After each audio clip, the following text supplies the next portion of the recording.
waves of good news have swept through Brazil over the past year. Rio de Janeiro has seen a boom in tourism.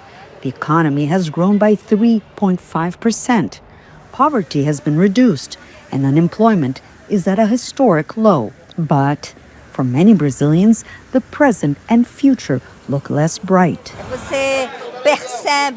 People are feeling unsatisfied. Everywhere you go, you hear people complaining about how they are doing worse than before. The economy has never been this bad. People just don't have money for anything. Climate change has impacted agricultural prices, with floods in the south and droughts in the north.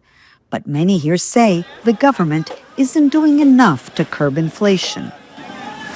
Inflation in Brazil may be less than 5%, but food prices, these have gone up more than twice the rate. Take these bananas, for example, which are part of the Brazilian diet.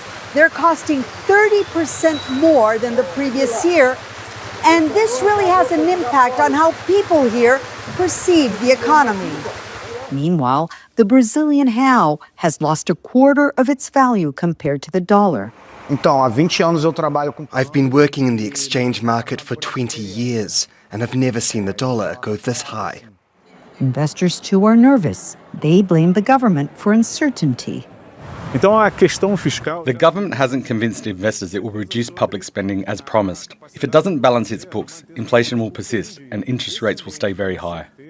President Luiz Inácio Lula da Silva has 1 year to prove that his social policies will lift Brazil's people, or he risks losing their trust.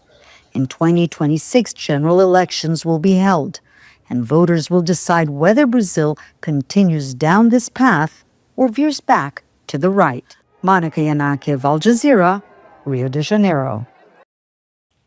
Make sure to subscribe to our channel to get the latest news from Al Jazeera.